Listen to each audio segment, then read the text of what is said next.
Why is cancer becoming an epidemic today?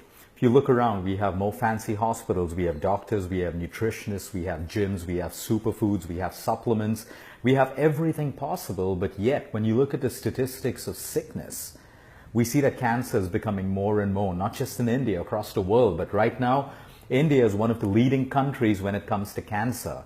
And something has to change, because the very fact is, if we have so much for healthcare, why are people getting cancer and why are people getting sicker and sicker? So it's so easy for us to believe, because of what the media makes us believe, that there's pollution in the air. No doubt there is. Then milk is contaminated, chicken is contaminated, fruits and vegetables are contaminated. All of that stuff. Water is unhygienic.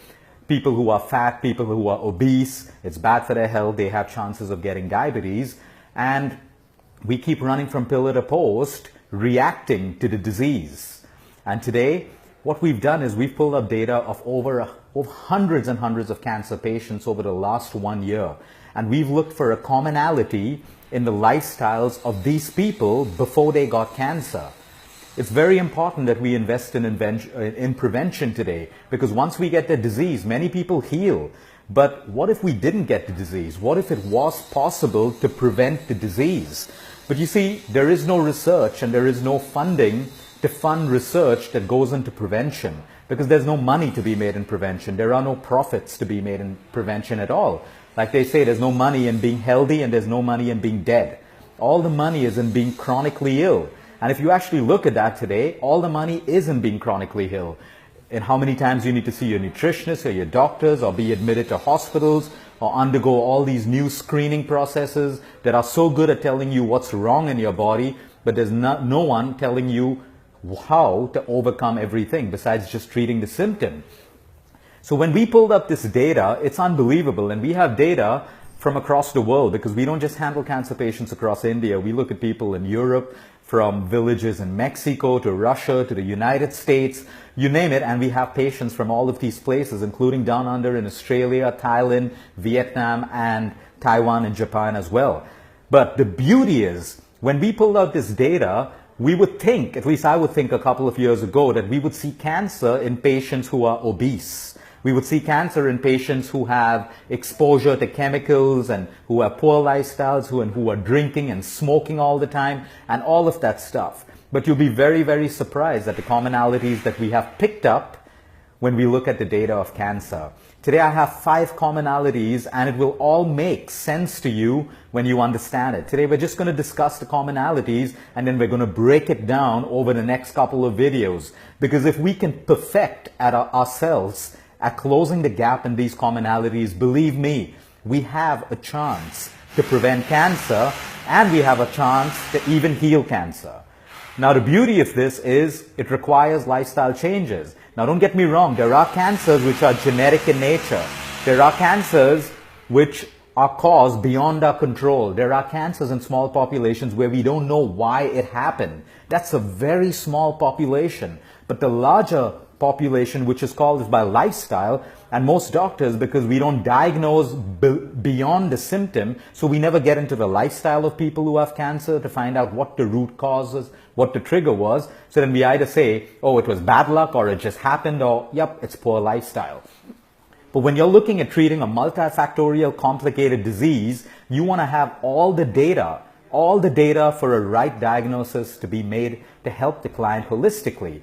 Number one, the commonality that we've seen in people who have cancer or who develop cancer, at some point in their life, or at the current point in their life, they have chronic constipation. We have to understand that constipation is a serious disease.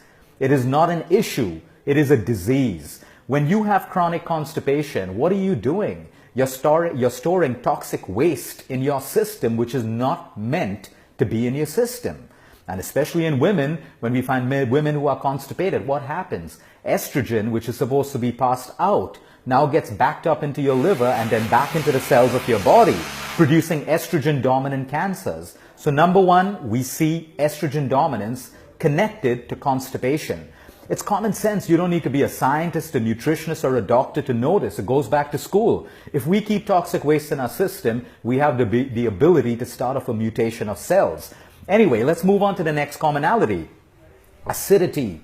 Almost every patient who has cancer, or forget about just cancer, diabetes, cardiovascular issues, obesity, all of these problems have highly acidic bodies. And it makes sense because when your body is acidic, you give it the environment for cancer cells to mutate, grow, and spread. An acidic body allows a tumor to grow bigger and bigger and bigger. An acidic body provides the breeding ground for pathogens, bacteria, germs, and viruses. That's another commonality that we see everywhere. So don't just run around making your body alkaline. Watch my video on the dangers of being too alkaline as well. The third commonality is low sleep, less sleep. And I cannot stress how important sleep is. It goes back to simple science again. What happens when we sleep? We produce a hormone called melatonin. Melatonin in the cancer world is also known as an anti-cancer hormone. Because while you sleep, if you have the right amount of melatonin, you can prevent your body, your immunity can prevent the proliferation of cancer cells. And we see this commonality in sick people, not just people with cancer. People with depression, diabetes, you name the condition, and you can connect it with low sleep over the years. You cannot go against nature. Sleep is built into our bodies as a product of nature. If we don't have the right sleep, we have complications. And that's another commonality we've seen. The fourth one is emotional stress. And you know I'm big on this. I keep telling people the beauty in this data is almost every one of these cancer patients. I asked them one question: what was going on in your life 6 months to a year, maybe even 2 years before the cancer hit you? Because cancer just doesn't grow overnight. It's happening in your body 6 months to a year or maybe more in your body. And I get one answer. Ask everyone, what was going on in your life 6 months to 1 year before you had cancer? And 97% of them can relate to extreme emotional stress. I'm not talking about day-to-day stress. All of us have that. I'm not saying that if I'm stressed today, I'm going to get a cancer tomorrow. I'm talking about chronic emotional stress. And each one of these people could point out that stress factor in their life. Examples: for some of them it was a divorce. For some of them it was the loss of a loved one, the loss of a child, the loss of a parent, where they just can't get over that stress, and that stress eats into them. Some of them it was property issues, some of them financial issues, some of them extreme self-esteem, self-confidence issues. It's beautiful, sad, but beautiful when you see that connection of emotional stress and triggers to the cause of disease. And no matter what anyone says in the medical world about emotional stress, you know it yourself for sure. There's no one investing money in studying this further.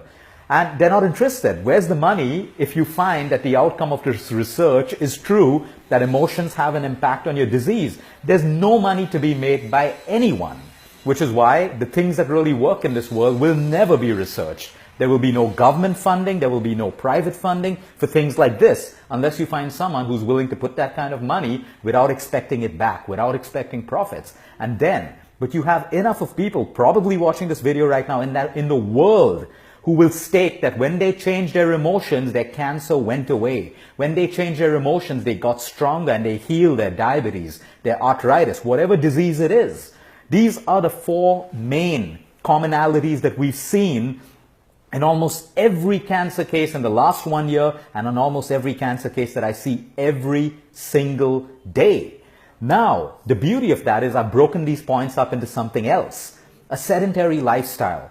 Because what happens when you have a sedentary lifestyle? When you have a sedentary lifestyle, you put on the wrong weight, you get acidic, you get constipated. When you're sedentary, you're obviously not motivated to move, which means you have some sort of emotional stress. So you see a connection between a sedentary lifestyle and the four commonalities. Low water intake. I can't tell you how many people, at least 95% of the people I see every single day, should never have required a consultation or should never have fallen sick if they had only taken care of their water intake. There are people having 2 to 3 glasses of water for the last couple of years. Without water, you have low immunity. Without water, you have acidity. Without water, you're constipated. Without water, your brain can't think and function the right way, which means you lose control of your thoughts and emotions, and you're less powerful to handle the day-to-day stress that hits you. So again, you see the connection between low water intake and all the four commonalities. The fear and the ability for people to manifest the disease. I come across so many people who say, I don't want to get cancer. I'm so scared of getting cancer. I'm so scared of getting diabetes. I'm so scared of getting diseases. And again, in our diagnosis, we found that the very same people who have this intense fear manifest the disease. You are what you think. No matter what anyone tells you, if you think you're fat, you will be fat. You will look fat, even though people say you are not fat. If you think you're sick, you will be sick. Your thoughts become who you are. It's as simple as that. I give everyone the simple test every time. Be angry right now. Be angry. Can you be angry? No, you cannot be angry. But now, have an angry thought and you will feel anger. If I tell you to be happy right now, can you just be happy right now? No. You need a happy thought to make you happy, to make you feel happy. Every thought manifests into something in the human body. And it's true. Again, the diagnosis of so many patients, we see anger over the years. We see irritability. We see resentment. We see unforgiveness. We see jealousy. We see rigidity in thought processes. We see OCD properties at a very strong levels in all of these cases of cancer. Why? Because all of these emotions cause emotional stress. Emotional stress causes acidity, causes constipation, causes every commonality that we've discussed. So you see that connection again. The connection of food. When people start eating more raw food and less cooked food, they have the ability to boost their immunity. There's such a big connection between your nutrition and your food. But it is wrong for us today to say that only obese people would get cancer. Because I have thin people, I have obese people. I have people with six packs, I have people with size 0 figures who get cancers as well. So you see, it's not just about weight. I know people who are obese and they have clean medical records. Absolutely no issues with diabetes, cholesterol, thyroid, nothing. And they are happy people. They're emotionally stable. They live life every day. They're happy. They're content. And I see thin people who have great bodies and they have every possible medical ailment in their parameters wrong. And that's because they're depressed, they're anxious, they're OCD. They have all of these, emotional sicknesses, which is why I always say it's a mind-body connect. Do not just focus on the physical part of your body. You have to focus on the mental and emotional part as well. It's extremely, extremely important. And when we tie all of these things together, you have the ability to prevent cancer. Genetics. Yes, like I said, genetics plays a role. But just because your parents have cancer or diabetes or cardiovascular, it does not mean you have to get the same thing. For people who have this fear, you must read this book. It's called The Biology of Belief. You have good genes and you have bad genes. If you create the wrong environment in your body and around you, your bad genes will express themselves. So even if you have a cancer gene or a diabetes gene or a cholesterol gene inherited from your parents, you need to create that bad environment in your body and around your body to make that gene become a disease. It is true, your beliefs control your genes. Your environment inside of your body and outside of you controls your genes. Simple example, when you're staying in a city, you feel a different way. The moment you move closer to nature, you go by a water body or a beach or a holiday somewhere, you feel different, you eat different, you think different, you sleep different. Because again, nature and an environment has a direct impact on every single gene in the human body. So now we can keep running around looking for superfoods and all of these things. There are people who recover without spending any money on superfoods. There are people who recover from cancer without doing anything. Focus on what's going on in your head and these 4 commonalities. If you have constipation, fix it. No matter what, fix it. Not the allopathic way. The allopathic way will suppress your symptom of constipation. Of course, you need the allopathy to help you through a journey. Take it. But do not believe it is curing your constipation. It is suppressing it. Acidity. Take an antacid if you need it to support your journey, but get off it, because we all know the long-term side effects of antacid is destroying your gut. And weakening your gut is weakening your immunity. Having a weak immunity is causing a cancer. So look at natural remedies. There are plenty out there to reduce your acidity. Change your lifestyle. Change the way you eat, sleep, think, and move. And you will control your acidity. Again, your antacid is only suppressing your acidity. It is not curing you. Sleep. That's a choice you have to make for yourself. How badly do you want to prevent disease? How badly do you want to heal? That's up to you. When you know When you desire that truly, you will make those lifestyle changes to have better sleep at night. And there are natural remedies that can help you sleep better at night. And the fourth point is, of course, emotional stress. Start doing the things you love, meditate, exercise, your hobbies, cut away from toxic people, dump toxic relationships. I know it's easy for me to sit here and tell you that. I struggle with my own level of toxicity too, but we got to keep on trying every single day. We can't say, oh, this is my position in life and I have to accept it. Also then, accept the consequences of your decision. If you really want something, you got to rise above and get what you really want. You got to make those lifestyle changes, because I'll tell you one thing. No one is responsible for your health but you. No one cares about your health as much as you would want to. So take accountability, take responsibility, no matter what it takes. Make those lifestyle changes, and I can promise you, many people will not have to suffer from cancer if they get these basics right, because these are commonalities that we've seen in every single cancer patient. Have a good evening, everyone. If you know people who are suffering from cancer, if you want to prevent it, share this as much as you can, because there are 4 things which don't require money. They don't require money to fix. It only requires your own motivation that comes from within, to want to do it, and making these simple lifestyle changes to do it. Have a good evening, everyone. Until next